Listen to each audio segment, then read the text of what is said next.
I want to talk about first world standard of living.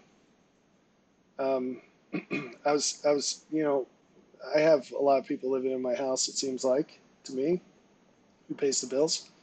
And we always have things breaking. And I was talking to my wife, and I was like, I think the washer's going to be the next one that breaks. And so I've been preemptively trying to uh, think about that a little bit and keep my eyes out for sales. And it's a funny thing to buy appliances before you need one because they have ridiculous sales at certain times of the year. This being one of them. I'm recording this on November 10th. I don't know when the video will come out, but I had the same feeling I had right before COVID.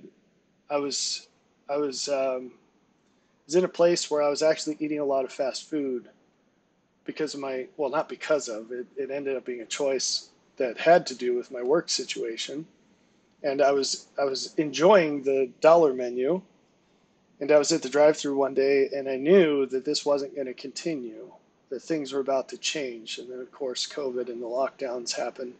But it was an odd feeling to be in a certain sway of life and know you won't be coming back this way again when something is sort of habitual. And my waistline has thanked me for that change. However, it's an interesting thing to look at things like washers and dryers and realize that this is not some permanent staple in life. And it might be a shock to hear, but I guarantee you that if you're alive today and you live for long enough, you're going to see a time where you don't have a washer and dryer anymore. Crazy, huh? It's a crazy thought. But, let's suppose they cost $5,000 instead of, I think they're about $1,000 now if you get a really inexpensive one new. um, but let's say they were $5,000. Let's say you have to replace your fridge and it costs 10 grand. In today's dollars, could you afford to do it? I don't think you could, unless you have a lot of money, and most people don't. So, the theme of this video is that the lifestyle that Americans and other first world nations take for granted, it's coming to an end. It's coming to an end, and people are not going to be able to afford the lifestyle that they have taken for granted for generations. So you're going to see sudden and surprising tectonic shifts to the cost and affordability of staples, things that you consider to be an integral part of modern life. And this, like many other of these things we've talked about, is going to be a gradient with impulses. It's going to be a ramp with cliffs. A ramp with cliffs. Sometimes there will be what seems like some relenting in the price. So there will be a big old upswing and then it will back off a little bit. But the overall trend is going to be more cost for less benefit. More cost for less benefit. You're going to see that everywhere in society. Everywhere. Not just things that cost money. Human relationships, you're going to see more cost for less benefit. I promise you. It seems like a shocker, but when it all happens, you're going to look back and you're going to see the writing on the wall all along the way, but you didn't see it at the time. So you're going to see this pattern with food. If you haven't already, you're going to come to the point where you choose not to buy certain things because it's not worth it anymore. Because the price is so high, or the package is so small, or the ingredients have changed so much. You're going to see this in housing. You're going to see the American dream, if you haven't seen this already, it's going to disappear right in front of you. You're going to see that it's not possible for normal people to afford normal housing. What are some examples of sudden cliffs in that gradient? Sudden cliffs in that ramp, sudden impulses on the gradient? What if, for example, I mentioned, what if the cost of your refrigerator doubles the next time you have to replace it? Or triples, or quadruples, or multiplies tenfold? What if you need to charge your AC system or something breaks where you have to get it replaced and the cost to do so is 10 times more than what you expected? What if it's just double what you expected? What if you can't get the parts? They don't exist. What if the guy comes out and says, yeah, a part broke on your system, but we can't install those parts or get them anymore. We have to install a whole new system.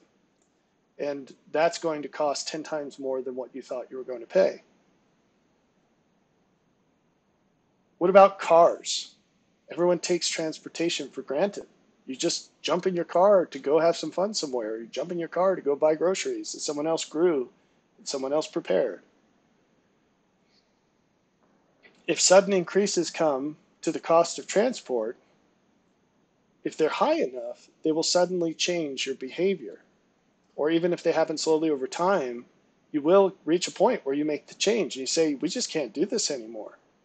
So suppose you're a family that takes vacations regularly. Like, let's say every year you go on a family trip somewhere. Not even expensive vacations. Maybe like you drive to go see your family in some other state. You go to see your folks once a year or whatever. Well, what if it costs multiple times what it does today?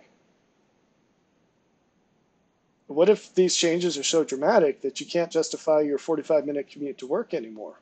What if you spend so much money on fuel that it doesn't make sense for you to have that job? That would be a crazy thing, wouldn't it? But situations like this are going to happen.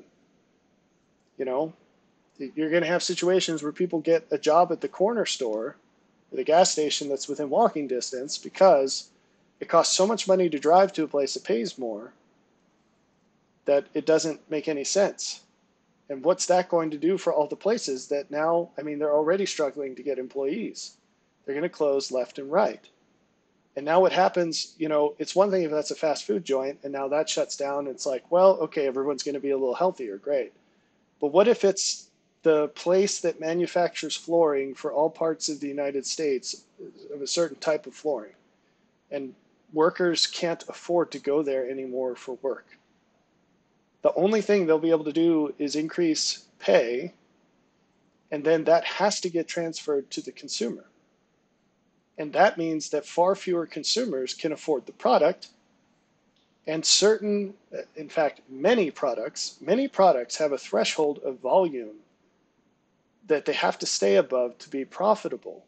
Meaning you're not going to have a whole flooring factory, just to continue this example, if you're only cranking out a couple of cartons a week. You can't make that work. It can't be profitable. And so if you have reduced production because there's reduced demand, because fewer people can afford it, you have to go out of business. And then what do people do? So you see the offerings and the supply reduce. And you're going to see that across the board. You're going to see grocery stores that have a whole aisle of a certain product all of a sudden have two versions of it, or slowly have two versions of it.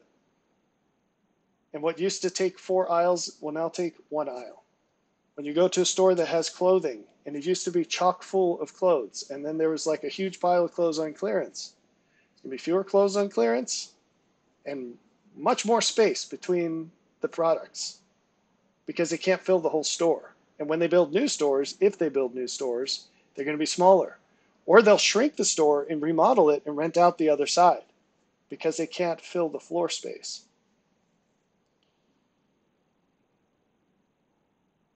So, yeah, what happens, this was the topic of another video, but I don't think I specifically mentioned this one. What happens when they create ways of unequally increasing the cost of travel? And in that video, I know I talked about electric cars versus internal combustion cars.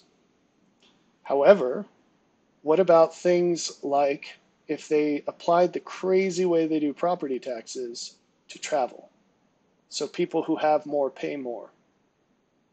They kind of already do, because you have to have more money to have a gas guzzler, or have way less money and you have an older vehicle, a really old vehicle that chugs gas, because there's a fuel tax per gallon right now. But what if they do something where they have like your electric utility probably does, where they have multiple rates depending on how much you consume. and the highest consumers pay more per unit than the lower consumers. So right now the tax is a fuel tax, it's per gallon. But what if they had something where they were measuring it by mile you drive, and the first 5 miles you drive is a really low rate or free, and if you drive a lot of miles, you pay a really high rate. So it's this graduated rate. Or what if they charge you based on your income, not on how much you drive? And so now there's even more incentive for people to make less money. So these are all examples, and we could go on for a very long time, but let's make this a shorter video, of how the lifestyle that you take for granted as a person in a wealthy nation, it's ending, and you will see it decay before your eyes. And how is that going to change things? Well, we talk about that a lot in other videos, like having multiple families in one house. But you're going to see these things change. The changes are already happening, and they're not temporary. They're just going to get worse.